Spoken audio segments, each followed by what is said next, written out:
Hi guys, it's Jody.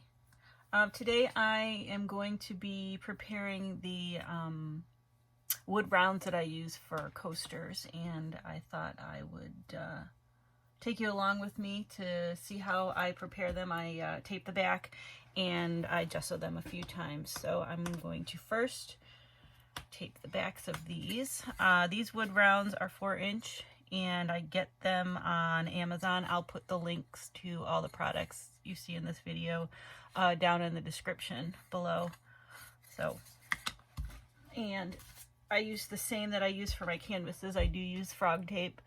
I find this to be the best for me. I've tried the blue, the off-brand, and the Scotch brand, and I just feel the paint bleeds through a little bit more than with the frog tape, as long as you press it down and get all the air bubbles out. You shouldn't have any tape bleeding. So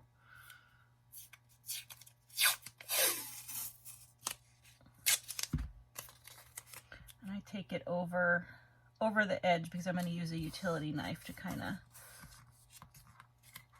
get the excess off. Perfectly flush with the back.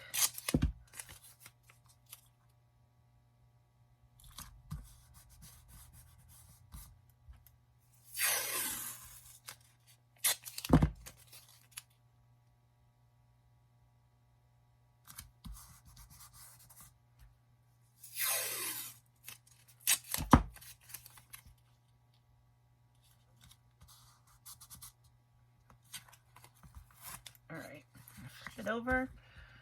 I'm going to cut off the excess. I just use, a little utility knife. I have a little one. I got it from Harbor Freight, but I mean, you can get them anywhere really. Walmart, Target, hardware store. But I'll link it below.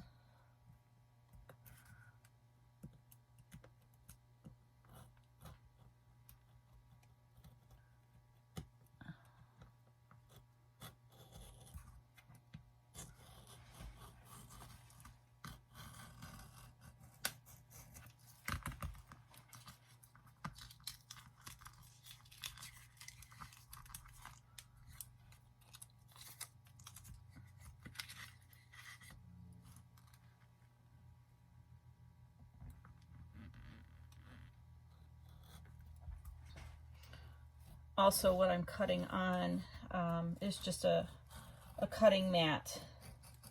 I think I found this one at Hobby Lobby, but you can find similar ones at Michael's or office supply stores. I think this was just a cheap one because I just needed a little one. I'll put the link below also if anybody's interested. But that's where you come up with.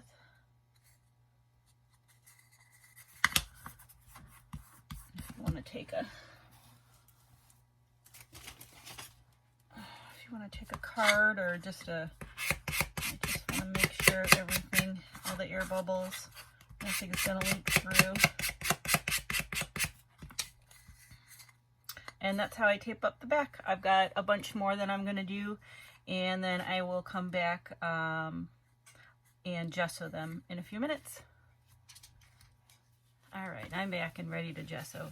While I was taping up the back of these, I was thinking about, what happens if paint does get under.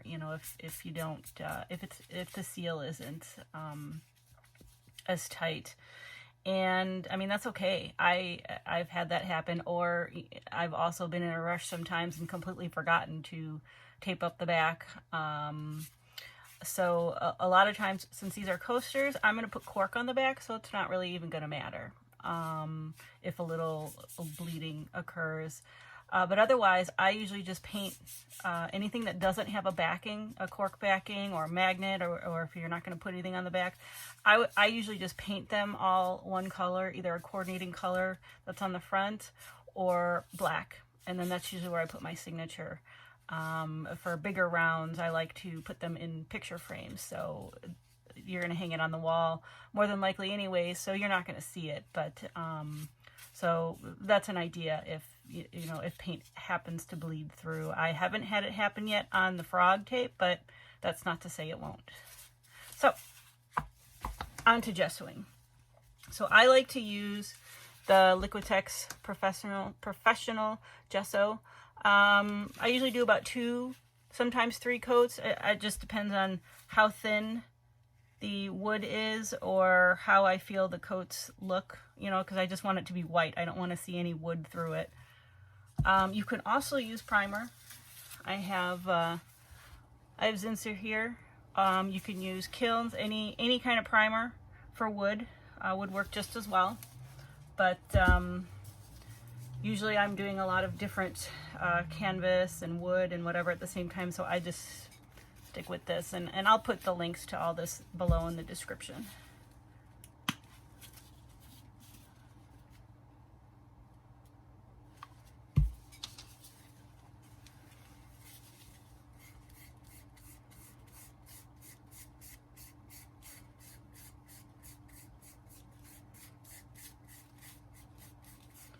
You want to put a thin coat on. Any lines, like perfect example. I don't know if you can see. There's a little bit there. You want to make sure any excess is blended in. Otherwise, it'll dry with a ridge, and then that'll show through on your painting, your final product. Of course, if you're going to resin, that does have a little bit of give. You're not going to see bumps, which is nice. So you can also take that into consideration if you accidentally leave anything on there. If you're going to resin, then don't worry about it. All right, that's the first coat. I'm going to let that dry about 10-15 minutes. I'll check on it. And then I'll recoat that. I'll do one more. I've got a bunch, so I'm going to do the rest of them. And then I will come back for the second coat. And I'm back for the second coat. These are dry. They dry fairly quickly. At least the first coat does.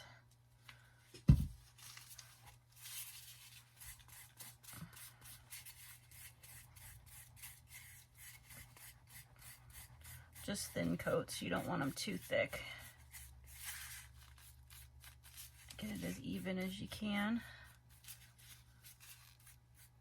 See right there how it kind of soaks in there, so that's why you're gonna probably need 2 to 3 coats. We'll see how this second coat does, if we need another one.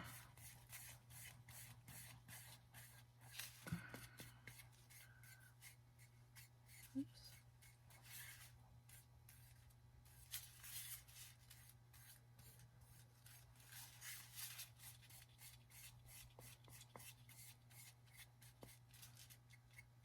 All right, I've got a bunch more to do, and I will bring you back and we'll check to see if this needs a third coat or not. All right, let's see how this looks. It looks pretty good. I'm not seeing the wood coming through, so I would leave this as is normally, but I did a bunch of them, and some of them I'm actually seeing I need to do another coat. So I am going to do another coat. Also, you can see the sides, it's kind of uneven. If that doesn't bother you, since, I mean, the sides, especially for coasters, you're going to get a lot of runoff with your paint, so, and if you're going to resin, this should be fine. But I'm going to do one more coat anyways. Just to make sure.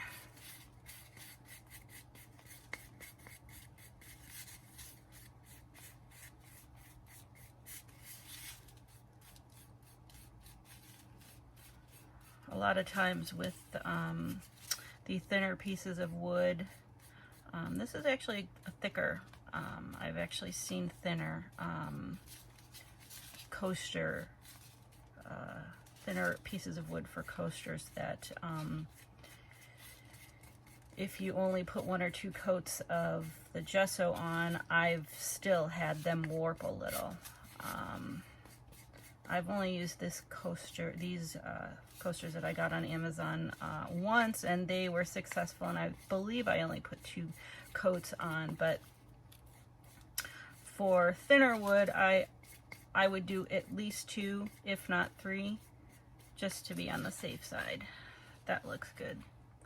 That's definitely going to be good. All right, I have got a bunch more, but this is how I prepare the wood rounds, whatever size it is, taping the back and gessoing, or using a wood primer, the what is it called? Zinsser or the Kills, any one of those. So I hope you found this helpful.